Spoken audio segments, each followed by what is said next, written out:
Salut, je m'appelle Nicolas Haddad et bonne semaine de la presse 2022. Je suis journaliste basé ici à Toronto.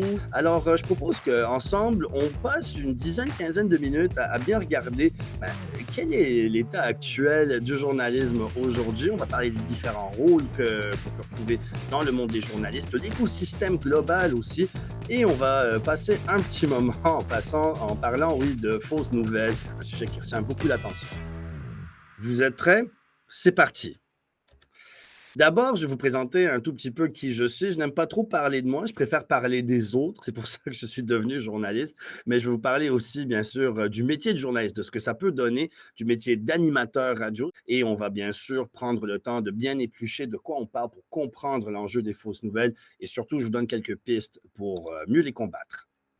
En intro alors, j'ai grandi ici, en français, à Toronto. D'abord, j'étais un étudiant du conseil scolaire catholique Mon Avenir et donc j'ai terminé en obtenant bien sûr mon bac français au lycée de Toronto. Là aussi, une belle expérience et je trouve que en ayant une optique à la fois nord-américaine mais aussi européenne dans mon adolescence, ça m'a donné, disons que ça a créé une belle complémentarité et que ça m'a bien outillé pour les années à venir.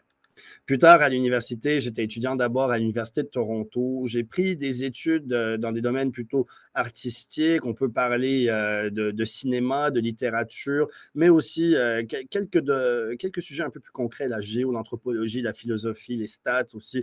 C'est des choses qui m'intéressaient toutes et qui me menaient tranquillement, mais sûrement vers un métier de journaliste. Moi, j'ai toujours su que je voulais être journaliste quand j'étais jeune. Je lisais le journal du début à la fin, donc ça faisait partie de mes passions. Je savais un petit peu où je m'en allais.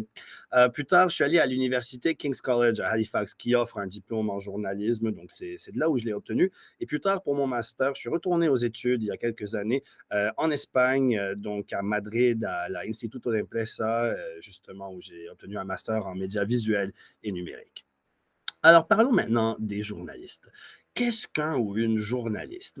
Pour moi, bon, on va le voir dans quelques instants, les journalistes prennent toutes sortes de formes différentes, mais on a tous le même but. Et le but, c'est vraiment d'outiller le consommateur de l'information avec des informations qui sont objectives, justes et démontrables.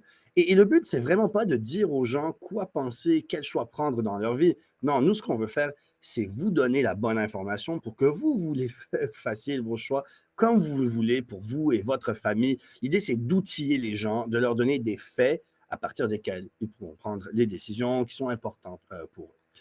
Alors, les 5 grandes étapes du journalisme. D'abord, la recherche. Nous, on appelle ça la cueillette, c'est-à-dire aller sur le terrain, mener des entrevues, les tourner, bien entendu, que ce soit sur un capteur de son ou avec une caméra ou même en prenant des notes, mais il faut prendre de bonnes notes à ce moment-là.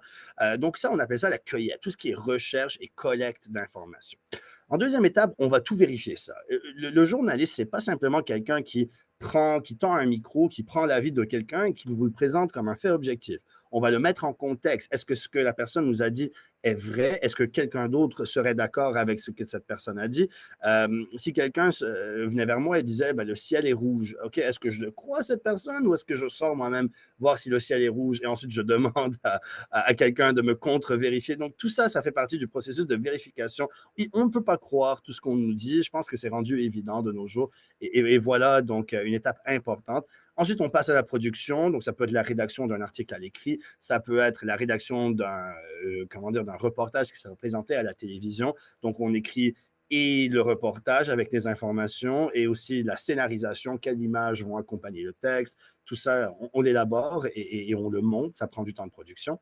Le vetting, par la suite, la quatrième étape ou la contre-vérification. Moi, une fois que j'ai terminé, que j'ai préparé mon reportage, je le donne à quelqu'un d'autre, d'indépendant. Cette personne-là va lire d'un nouvel œil et décider s'il manque des informations, si quelque chose a besoin d'être contre-vérifié, s'il nous manque une preuve additionnelle. Donc ça, c'est un élément extrêmement important. Rien ne va en ondes, rien n'est publié sans qu'une deuxième personne indépendante, au moins une deuxième personne, sinon une troisième ou plus, ne jette un bon coup d'œil là quand même à ce qu'on a préparé. La dernière étape, c'est bien sûr la présentation du reportage ou la publication du reportage sur Internet. Et donc, à ce moment-là, c'est à vous de consommer l'info et d'en penser ce que vous voulez. Plusieurs rôles dans un réseau d'information. On les connaît un petit peu, mais venez, on va regarder ça en détail. Le reporter, donc bon, le célèbre Tintin, n'est-ce pas? C'est la personne qui ira sur le terrain, qui ira rencontrer les gens et créer des entrevues, ramener tout ça par la suite à la station et ensuite on l'épluche et on regarde ce qu'on va faire avec.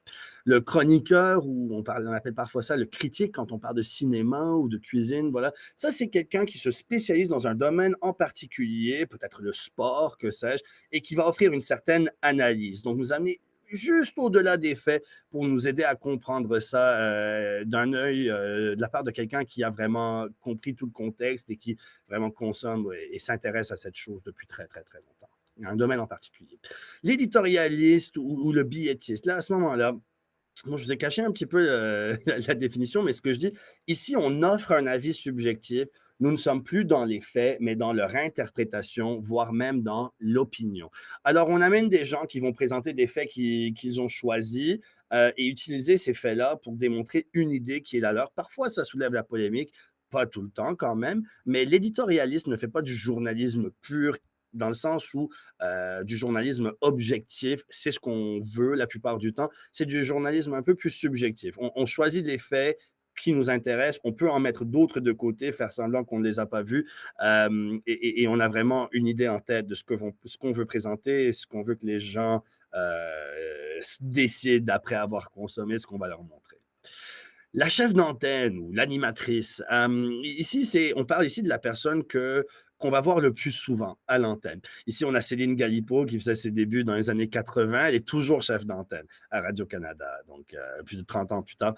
Ça, c'est la personne qui va présenter les nouvelles ou les reportages qui ont été créés par d'autres journalistes et présenter ça dans le cadre d'une émission bien carrée, bien préparée à l'avance. On peut aussi mener des entrevues en direct à l'antenne. Ça se fait aussi.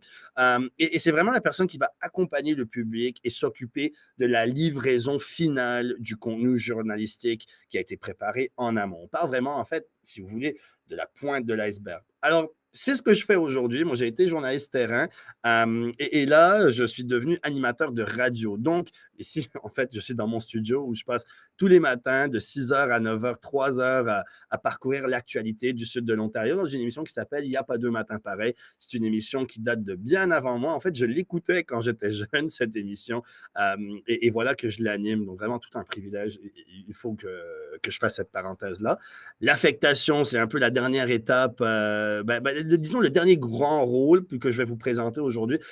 Bon, je me permets la petite blague. On veut des photos de Spider-Man. Donc, imaginez, l'affectation, c'est la personne qui va affecter les différents journalistes d'une salle de nouvelles. Disons qu'on a entre 5 et 10 journalistes une journée donnée. Et donc, bon, telle personne va faire ce qui s'est passé au basketball hier. Telle personne va s'intéresser à ce qui se passe dans les hôpitaux, telle personne dans les écoles et peut-être un ou deux autres vont regarder des sujets divers, intéressants, pertinents, de choses qui se passent dans la ville de Toronto. Donc, imaginez un peu la personne qui est responsable de déléguer les tâches aux différents journalistes, de s'assurer que tout le monde a bien ce qu'il leur faut et que les contenus vont revenir à l'heure pour être présentés au journal, au téléjournal, ou bien au radiojournal, ou même sur le web, sur Internet. Et cette personne-là peut participer à la création du contenu, peut faire des appels, essayer de faire avancer les dossiers. Comme ça, quand elle envoie un journaliste sur le terrain, eh bien, le terrain a été préparé un petit peu. L'affectation sert à ça, à avoir une grande vision sur tout ce qui se passe et à aider les journalistes qui iront sur le terrain pour essayer de chacun de s'attaquer à leur mission. J'ai dit qu'il y avait 5 grands rôles, il y en a en fait beaucoup plus que ça. Les caméramans, les monteurs, les aiguilleurs, les édimestres, les informaticiens. On est dans un réseau d'information. On a des véhicules, il y a des gens qui s'occupent des véhicules. Bon, de tout. On est comme dans n'importe quelle grande opération, ça nous prend des gens aux ressources humaines, des comptables, etc. Donc, tous ces gens participent à leur façon, bien sûr, à cette grande opération de création de journalisme. On a un code déontologique très rigoureux. C'est ce qui fait la différence, si vous voulez, entre nous et n'importe quel autre individu qui pourrait faire finalement les mêmes choses qu'un journaliste, donc aller sur le terrain, parler aux gens, préparer un papier dans lequel on donne notre vision, notre compréhension d'un sujet donné, le contexte, etc. La différence, c'est que les journalistes ont un code déontologique qui est clair, qui est souvent affiché sur notre site web. Vous pouvez aller sur le site de radio-canada.ca. Vous allez trouver notre code déontologique qui explique très clairement ce qu'on peut et ne peut pas faire. L'idée, c'est qu'il y a de la transparence. De A à Z, on est transparent sur comment on fait les choses. C'est notre façon de combattre les fausses nouvelles et ça bien avant qu'on parlait même de fausses nouvelles. Ben, c'est quoi les fausses nouvelles? On va explorer ça à partir de maintenant et c'est pas évident, mais ensemble, on va essayer de comprendre. Selon Jeff Yates, notre collègue, lui, il dit qu'une fausse nouvelle, il la définit comme suit. Une information carrément fausse, détournée, exagérée ou dénaturée à un point tel qu'elle n'est plus véridique et qu'elle est présentée comme une vraie nouvelle dans le but de tromper les gens. Et l'idée, c'est vraiment de se demander, mais d'où est-ce que ça vient? Ça vient parfois de sites satiriques. Donc, par exemple, on peut voir ici quelques exemples d'un site satirique comme clickhole.com qui aurait publié qu'un homme s'est fait agrandir les yeux pour pouvoir mieux regarder sa famille parce qu'il les aimait tellement. Bon, d'accord. Et il y a des gens qui s'en prennent maintenant dans les commentaires à dire non, mais c'est bête, pourquoi il aurait fait ça? Il y a des gens qui n'ont peut-être pas compris qu'ils avaient affaire à un site satirique, qui vont peut-être commenter ou repartager cette publication-là, n'ayant pas compris qu'ils avaient affaire à quelque chose qui devait être à la base ironique, satirique. Ça leur a échappé et peut-être une fausse nouvelle peut partir de cette façon-là. Mais il y a des sites qui font exprès d'induire en erreur. Ici, on voit un site qui fait semblant d'être CN News. Le logo ressemble beaucoup à CNN. On peut voir ici des exemples de sites comme channel24news.com. On peut voir cityherald.com, cnewsgo.com. Là, on fait exprès d'essayer d'induire en erreur quelqu'un qui penserait qu'ils auraient affaire à un site web de nouvelles quand finalement ce n'est pas le cas. D'accord, ça peut venir de là. Parfois, il y a des opérations politiques clandestines. Là, on a moins d'informations, c'est très compliqué à démontrer, mais de temps en temps, avec des opérations comme Secondary Infection ou bien la Direction générale des renseignements de l'état-major des forces armées russes, on a des preuves de temps en temps que ce sont des opérations politiques clandestines qui sont à l'origine de fausses nouvelles. Disons que c'est plus rare, on parle vraiment ici d'une minorité des fausses nouvelles sur Internet, mais ça existe, il y a des preuves qui vont dans ce sens-là. Pourquoi on y croit aux fausses nouvelles? Ça, c'est super important. Eh bien, il y a des explications plus ou moins simples. D'abord, plus c'est farfelu, plus ça interpelle le public. Les gens s'intéressent aux choses qui sont extraordinaires, je dis par définition en dehors de l'ordinaire. Il y a aussi des théories du complot et des fausses nouvelles qui abondent, surtout en temps de crise. Ça a été démontré par plusieurs études, donc en temps de guerre, en temps de pandémie. Il y a aussi quelque chose qui s'appelle l'effet Dunning-Kruger, quand on commence à s'intéresser à un sujet et donc on pense qu'on a bien saisi, bien compris le sujet, quand en fait, on commence à peine à s'y intéresser. Il faut examiner aussi le rôle des réseaux sociaux dans tout ça. Il n'y a presque aucune restriction sur le flux de l'information dans les réseaux sociaux. N'importe qui peut dire n'importe quoi. Les systèmes de vérification prennent du temps. Il faut qu'un être humain vienne voir de quoi il s'agit, dépoussiérer et faire la distinction entre le vrai et le faux. Et aussi, plus c'est extrême, plus ça cartonne. Donc, si quelqu'un peut publier très rapidement sans réfléchir quelque chose de faux, et les gens verront ça, se diront que c'est quand même quelque chose qui sort de l'ordinaire, ils voudront le partager avec d'autres gens. Et boum, c'est parti, comme le feu. En tout cas, merci beaucoup de vous intéresser à la presse, de continuer de vous intéresser au journalisme. On travaille très, très fort pour vous servir. Bonne lecture et bonne semaine de la presse 2020.